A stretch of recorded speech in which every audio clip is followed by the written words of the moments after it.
Audio Jungle.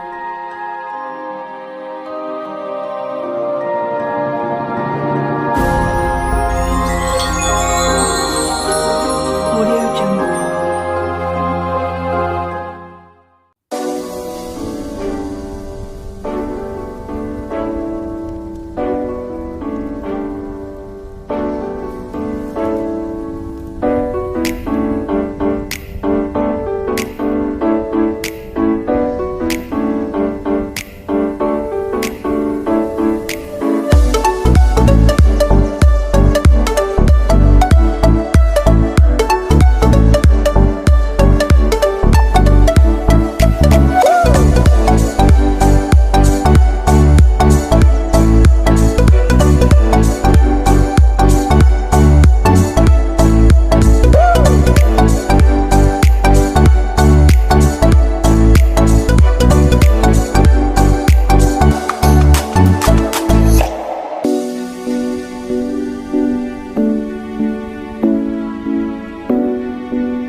عليكم البنات، مرحبا بكم مره اخرى في القناه ديالي. نتمنى يا ربي يكونوا كاع لي فيديو ديالي كينالوا الاعجاب ديالكم، ونتمنى تكونوا كتجربوا هاد الوصفات وكتقسموهم مع الاصدقاء ديالكم والاحباب ديالكم. انا كما كتشاهدوا معايا اليوم جيت بواحد التحليات اللي جد رائعه. كما كتشاهدوا معايا فانا عندي هنايا تحليه اللي غادي نحضرها باوريو، كاطو ديال اوريو، وعندي هنا تحليه اللي غادي نحضرها بالكاطو ديال لوتوس، وكذلك هنا واحد التحليه اللي غادي نديروها بالشعريه محمصه. الشعريه بالنسبه الناس اللي ما كيعرفوش الشعريه المحمصه فهي كتكون على هذا الشكل هذا، كتكون بنيه. كناخذوها في المحلات التجاريه سوبر ماركت، كتكون شكلها على هذا الشكل هذا، كتكون محمصه. وهذا الكاطو اللي غادي نستعملو في هاد التحليه ديالنا، اللي هي غادي تكون تحليه ديال حلا خشخش اللي كيعشقها الصغير والكبير. وعندي كذلك هنا سنيكرز اللي غادي نضيفو كذلك لهاد الحاله اللي كتشاهدوا معايا كلهم ان شاء الله. هنا غادي نبداو على بركه الله. فانا عندي هنايا كما كتشاهدوا عندي الماكينه ديالي، فانا غادي نبدا نطحن هاد الكاطو اللي كتشاهدوه معايا. فانا كل واحد كل شكل غادي نطحنو.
البنات كما كتشاهدوا معايا غادي ندوزو لتحضير هاد الشعريه ديالنا. كما كتشاهدوا فانا هنا حاولت انني نقطعها هكا مرشيات صغار كما كتشاهدوا، فرتتها وضفت ليها واحد شويه ديال الزبيده وضعتها في هذه المقله، وغادي نوضعها على واحد النهار ميله، وغادي نبدا ندي فيها ونجيب حتى تدخليها هاد الزبيده هذه وتحمر شي شويه. واخا هي ديجا محمره، غير غادي نزيدو لها واحد شي شويه هاد الزبيده ونحيدوها على النار. هنا كما كتشاهدوا معايا الزبده كنبقى الشعريه كنبقى ندي فيها ونجيب على هذا الشكل هذا حتى كتشرب ديك الزبيده وتذوب لينا ديك الزبيده فيها. غير واحد شي شويه وكنطفيو عليها النار. كما شدات فيها ديك الزبيده بهذا الشكل هذا. اذا غادي نبداو على بركه الله. بالنسبه للكريمه ديالنا كما كتشاهدوا معايا كل المكونات فانا وضعتهم هنا امام الشاشه. فانا كل ما غادي نحتاج هو الكريم شونتيي بودر، وغادي نحتاج لا فريش. بالنسبه لا فريش فانا خديت هاد البوطه ديال 200 ملل. عندي هنايا دانيت كراميل. عندي هنايا جبن، اي جبن بامكانكم تستعملوه، غير يكون جبن اللي هو متماسك وشاد راسو. عندي هنا كذلك فلون كراميل، وهنايا عندي نيسلي، وعندي هنايا كراميل. هنا غادي نبداو على بركه الله، نبداو في تحضير هاد الكريم ديال الحاله ديالنا. فانا هنا غادي نبدا بهذا الكريم شونتي. نبدا نسكبها، ناخذ مولينكس ديالنا، شي حاجه فاش نطحنوا او نعصروا هاد الكريمه ديالنا. فانا هنا غادي نحاول نحل هاد الكريم ونضيفها كامله على هاد الشكل. كذلك عندي الكريم فريش كما كتشاهدوا. فانا هنا غادي نحاول نسكبها كلها على هاد الشكل هذا. بالنسبه اللي ما عندوش لا كريم فريش بامكانه انه يستعمل البديل ديالها هو الحليب، واحد كاس لاروب ديال الحليب. غادي نحاول نخويها كامله. غادي نضيف فلون كراميل كذلك لهاد الخليط ديالي.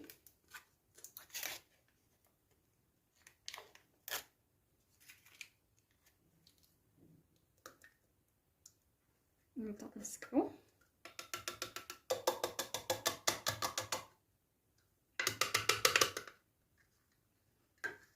من بعد كنزيدو هاد فلون كراميل. انا هنا كنستعمل فلون كراميل، هاد الفلون هذا جوده عاليه على لي فلون اخرين ديال ليديال. غادي نحاول نجيب شي سكين ونحلو.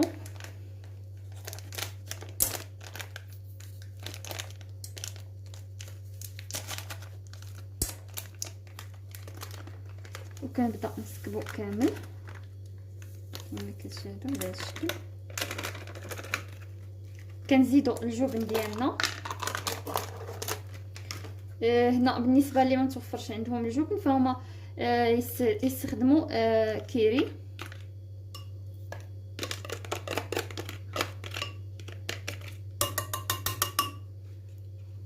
بالنسبه اللي عنده الجبن هكا يدير عبار واحد 2 أو 3 ديال المعالق كبار ديال الجبن. واللي ما توفرش عنده يدير واحد 4 أو 5 حتى 6 ديال الفرماج ديال الكيري. هنا كذلك غادي نزيدو نسلي على هذا الخليط. نحاولوا نحلوا هاد القاروره هذه. فهنا نسلي الكميه غادي تبقى على حسب الناس اللي كيبغيو انه يكون حلو او يكون ناقص شويه السكر. انا هنا ضفت غير عيني ميزاني. وغادي نضيف كذلك القليل من الكراميل، وغادي نحاول نزول ليه هاد الطا ديالو. نحاول انني نضيف قليل من الكراميل غير يعطيني ديك النسمه.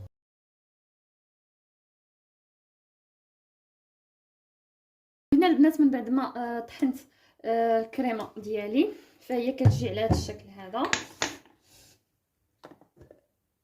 فهي كتجي هكا، كتجي متماسكه وشاد راسها. وهنايا غادي نديرها في الثلاجه باش تبرد ليا وتشد راسها مزيان. اذا هنايا بغيت نقول لكم على هاد الكريمه هذه. فانا زدت ليها واحد الكاس ديال الحليب باش تجيني زعما كثيره، حيت عندي بزاف ديال انواع الحاله باش تكفيني ليهم. وكذلك هنايا حتى داك الشوكولا ديال الاوريو ضفتو هنا. بالنسبه لك غتضيفوا الشوكولا ديال الاوريو حاولوا تنقصوا شويه من النسلي باش ما يجيش الكريمه حلو بزاف زياده على الكاطو داكشي غادي يجي حلو. فاذا هنا فاش بعد ما ساليت الكريمه ديالي فانا غادي نحتفظ بها في الثلاجه حتى نسالي باقي المكونات ديال الحاله وغادي نرجع ليها. هنا هنا البنات من بعد ما زال التحضير ديال الكريمه وضعتها في الثلاجه تبرد، فانا هنا غادي نرجع باش نكمل باقي المكونات. هنايا عندي كما كتشاهدوا معايا، عندي هنايا سنيكرز. غادي ناخذ واحد جوج ديال القطعات ديال الشوكولا، وغادي نجيب الحكاكه والطريسيل. البنات غادي ناخذ واحد جوج قطع ديال الشوكولا ديال سنيكرز. الا ما توفرش عندكم سنيكرز استخدموا ماكس. وهنا مهم اي شوكولات اللي يكون فيه داك الكاكاو من الداخل باش كيزيد يعطينا ديك القرمشه في الحاله ديالنا. هنا بالنسبه للحكاكه اللي جاتنا دقيقه، نحاولوا نستعملوا هاد الغليظه هادي، نستعملوا شويه باش نحاولوا نبركوا على هاد الشكل هذا باش يخرج لينا في الحكاكه على هذا الشكل. حاولوا يكون بارد شي شويه باش ما الا كان سخون غادي غير يلصق لينا في الحكاكه. يستحسن يكون تكونوا وضعتوا بعض القطع في الثلاجه. انا هنا ما وضعتش دوك القطع في الثلاجه، لكن مع الحال شويه بارد ساعدني ذلك على الحكان ديال هاد. نحاولوا نوضعوه هكا بهذا الشكل، كنخليوه هكا فيه دوك لي مونسو حيت الحكاكه ما غاديش تعطينا داك طاح نحيد الكاكاو مع معلك. غادي نحاول نعاون حتى بيديا شويه، ونعاود نضيف هاد الشوكولا الاخرى، نحاول نحكها بهاد الطريقه.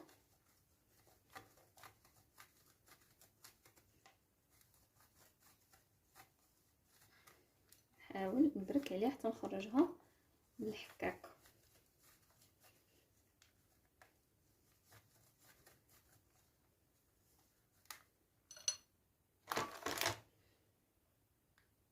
ها كنحاولوا نقطعوا داكشي اللي مبغاش يدوز لينا في الحكاكه غير بيدينا حتى كنحصلوا على هذا الشكل هذا.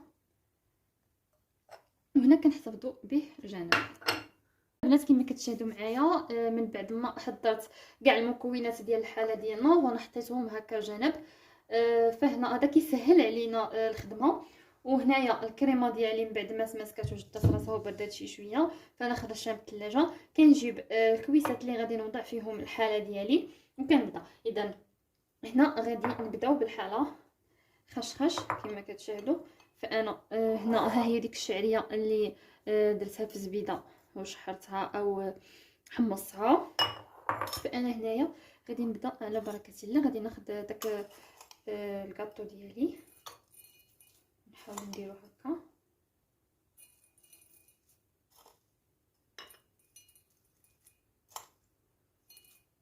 نبداو اولا. نجيب الكراميل ديالي، كنحاول اني نزوق الكاس باش نعطيه ديك اللمسه.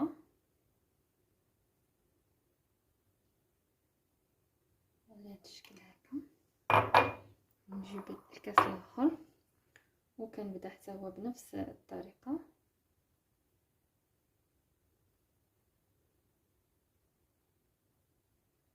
فهي سهله جدا ما فيهاش شي مجهود. المقادير اللي هي كذلك سهله اللي كيتوفر عندكم في البيت، احسن من انكم تاخذوها من برا. وهنا كنبدا ندور هذا الكراميل على الكاس باش كياخذ لينا هاد الزواقه هذه اللي كتشاهدوا معايا. وانا هنايا كنبدا نوضع هاد الكريمه على هاد الشكل.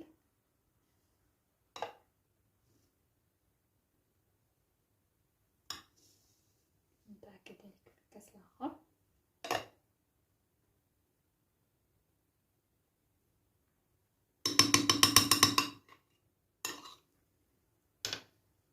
كنوضعوا هاد الشعريه هذه الشكل. نحاولوا نصيبوها هكا شويه في الجناب باش يجينا داك المنظر زوين.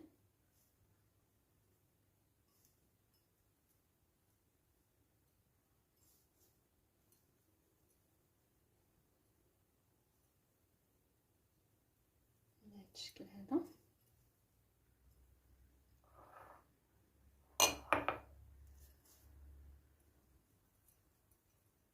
حاولوا نثبتوها في هذا الجناب بديك الكراميل.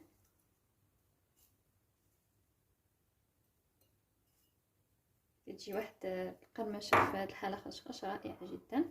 وهنايا كنضيفوا هذا الكاطو هذا، كنبقاو مستمرين على هذا الشكل. تبقى كاطو، تبقى كريمه، وتبقى ديال الشعريه.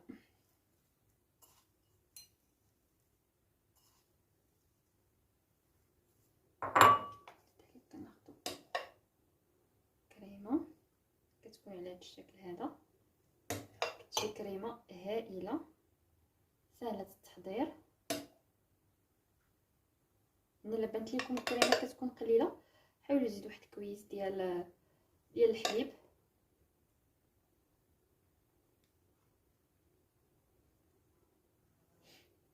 نديوها هكا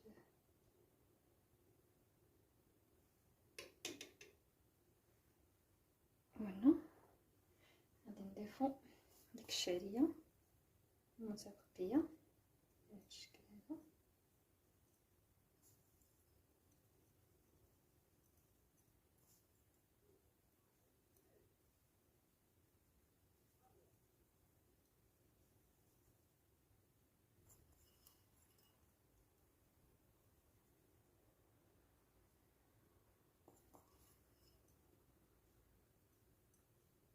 نحاولوا نديوها كاع في الجوانب.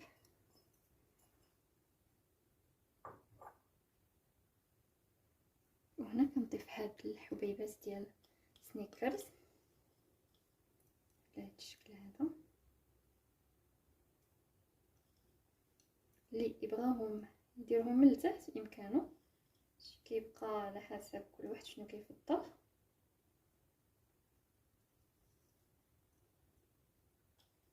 قليل. حاولوا هنا ما نخرجوش على الاطار ديال الكويسات باش يجيو منظمين.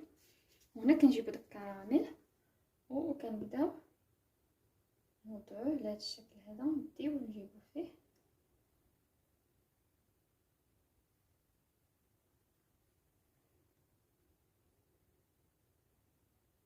كذلك كندوزو للكاس الاخر كنديو ونجيبو بهذه الطريقه.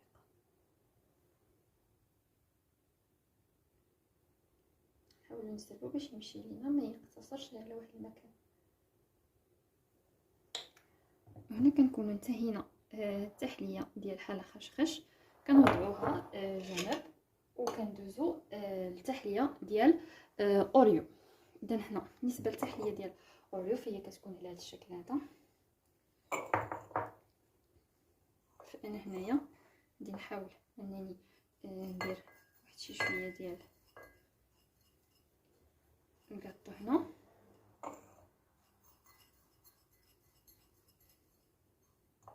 بهذا الشكل. انا هنا في التحليه ديال الاوريو فانا غادي نستعمل سنيكرز في هذا الاسفل.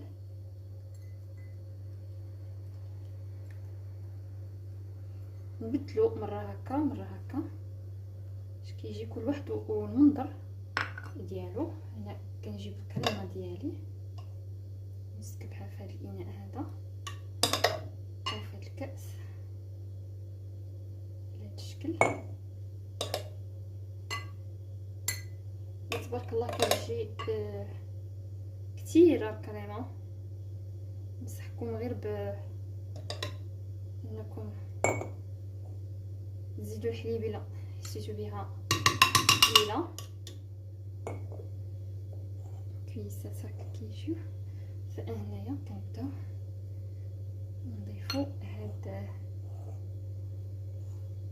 الباقي ديال الاوريو بهذا الشكل.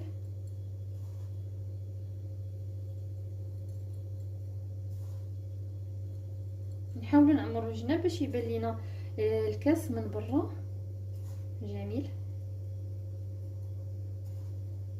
يبانوا لنا فيه دوك الطبقات.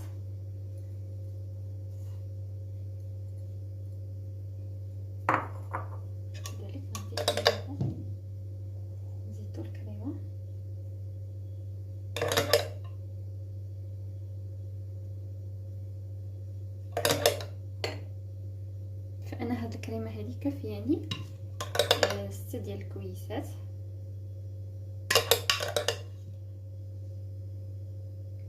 تقدر كاع تشد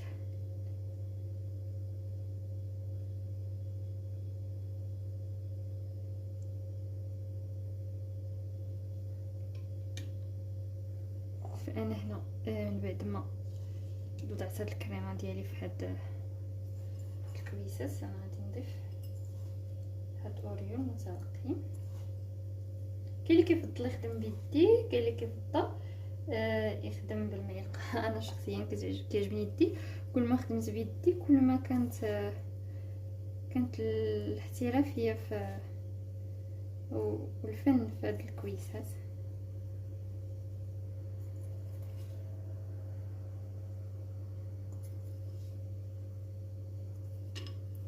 حاولوا الكويس كنعمروه كما كتشاهدوا. الكويسات كيجيو على هذا الشكل هذا. انا هنايا غادي نجيب واحد القطعه ديال الاوريو، حاول ولا ماشي مشكل نخليوها هنا هي تهرست لي، غادي نحاول نوضعها نصايبها فوق هذا، وغادي نحاول انني ندير شويه ديال الكراميل يعطي داك البريونس للكويسات.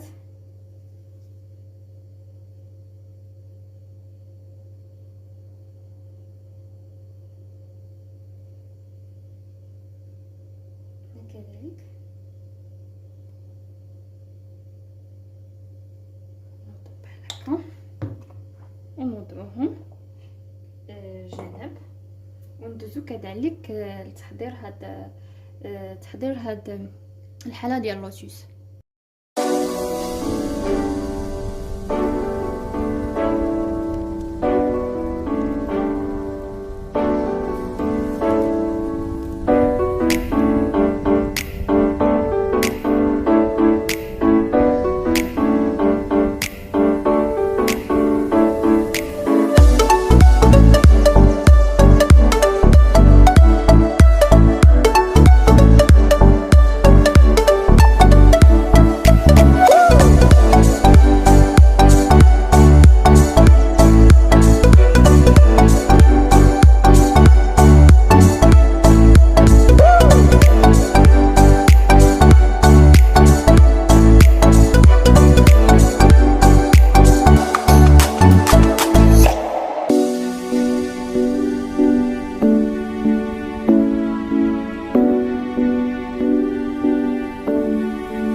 البنات كما كتشاهدوا معايا من بعد ما ساليت التحليه ديالي وضعتها في هذا الكؤوس، فهي كتجي على هذا الشكل هذا، كتجي راقيه جدا. فانا كما كتلاحظوا معايا هذه ديال اللوتوس اللي حضرت معكم، هي كتجي على هذا الشكل هذا، كتجي رائعه جدا. وكذلك هذه ديال اوريو فهي كتجي بهذا المنظر هذا رائعه. وكذلك ما نساوش ديال حاله خشخش فهي كتجي على هذا الشكل، كتجي رائعه حتى هي، كتجي مقرمشه ديك الشيء، كتعطي واحد القرمشه رائعه.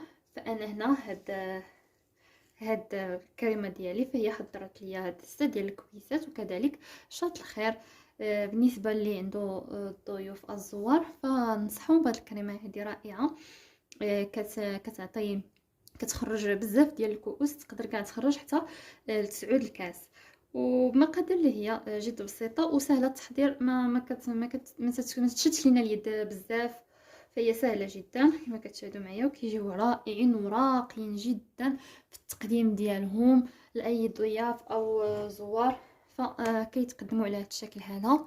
فنتمنى البنات انكم تكونوا دوزتوا معايا واحد الوقيته اللي زوينه اثناء تحضير هاد الكؤوس هادو او هاد الحاله هذه. وكنتمنى يكون هذا الفيديو ينال الاعجاب ديالكم وتبارطاجيوه مع الاحباب ديالكم والاصدقاء ديالكم، وكنضرب لكم موعد في فيديو لاحق ان شاء الله.